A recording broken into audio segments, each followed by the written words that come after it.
Employment reforms described by the government as the largest upgrade in workers' rights in over a generation are being set out today. Yeah, they're designed to offer better protection to agency workers and people on 0 hours contracts. Well, let's get more detail on this from the Business Secretary, Greg Clark, who joins us now from Westminster. Good morning, Greg. Thanks for joining us. Good morning, sir. So, a lot of new reforms announced for workers, but the TUC, which obviously represents a lot of workers, the main union, says that they won't stop people from being treated like disposable labour.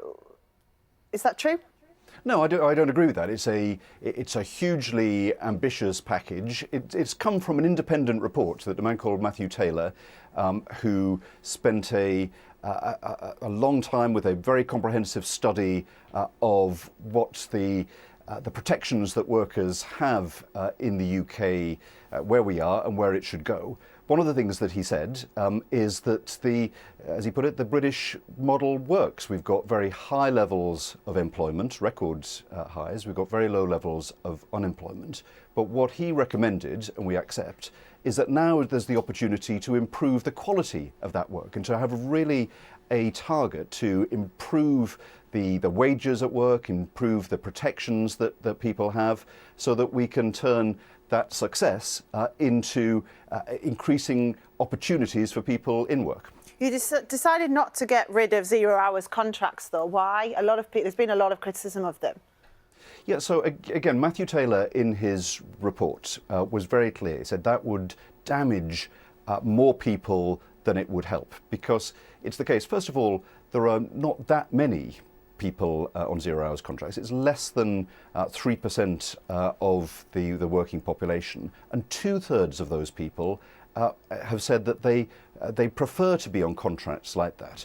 A fifth of them, for example, are in full-time education, people making use of the ability to work sometimes but not all the time. And so the recommendations that were made is to allow people to do that if they want to, but give them the chance, if they do want to have regular hours, whether it's a certain number of hours a week, a certain pattern of hours, that they should have the right to request that, and also that they should have clarity as to what their entitlement is, for example, to holiday pay, to sick pay, and also that there should be the ability to enforce those rights. Because sometimes, if you take holiday pay, sometimes the more unscrupulous employers don't pay that. And so it's a big package to improve the rights that workers have. And another one, perhaps important at this seasonal time, for waiters and waitresses,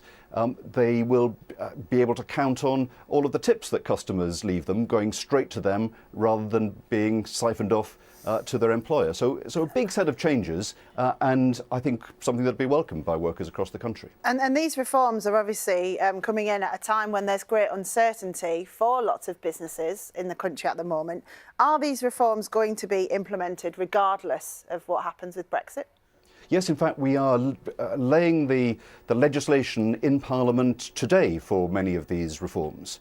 And it shows you that sometimes there's been a debate about, what's going to be the future of employment rights. Are they going to be less robust post-Brexit? Well, this shows it's the opposite. We've always had in this country, for many years, a proud tradition of high standards at work that workers have benefited from. In many cases, our standards are ahead of the European Union in paternity and maternity leave, for example, being able to take more than is required at the European level.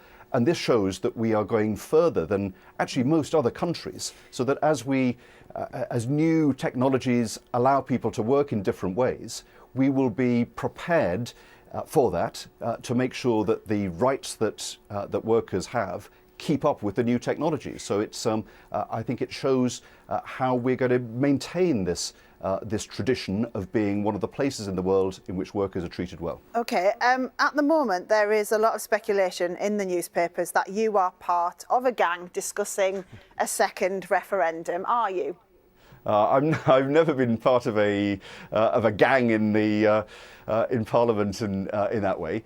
No, my view is very clear and always has been. I'm talking to businesses up and down the country, which is part of my job, they're very clear that we need to have a deal, that we need to bring an end to the uncertainty that has hung over British business and therefore their employees. So you for don't the last think there 2 should be years a and, second referendum? more. No, I think that we should have a deal. The deal that the Prime Minister has proposed has been, as you know, you've reported on, has been broadly backed by British business. I think that needs to go to Parliament. And what I would say to my fellow MPs in Parliament, it's one thing to find criticisms of the deal, and everyone can do that. But I think we've got a responsibility now to come together to make sure that we say what we want rather than what we don't want, because the alternative of not having a deal, of crashing out in just over 100 days' time, would be a terrible blow for workers up and down the country and the businesses that employ those workers. Yes. Almost no one wants that. So Theresa if that's May, the case, you've got to sorry will to interrupt, but the I'm means conscious of time. to prevent it. Theresa May is going to say in the Commons today that another referendum would be irreparable damage to the integrity of our politics. Do you agree with her then?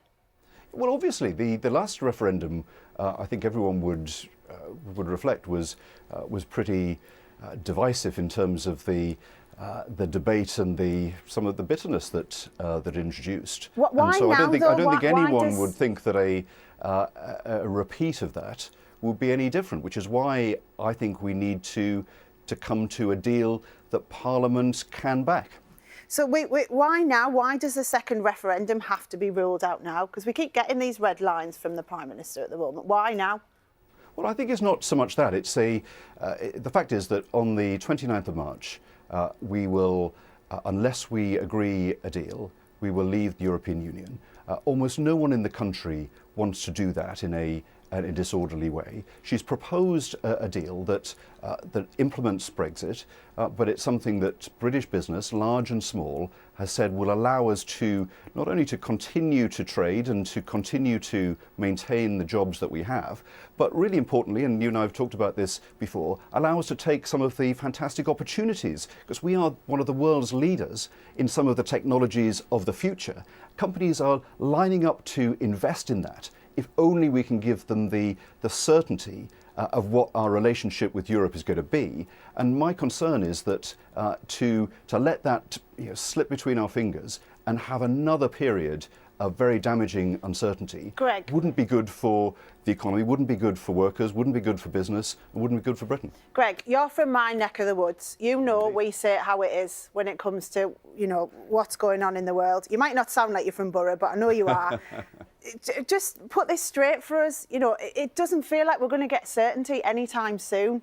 You're talking to businesses. Things just feel like they're in a right mess. Well, listen, businesses are very concerned at the consequences of crashing out. You're absolutely right. And that's why I think there's a real responsibility on every MP now to get behind a deal. I hope the Prime Minister's deal will come to a vote, but it's no good just voting against something and saying what you don't like.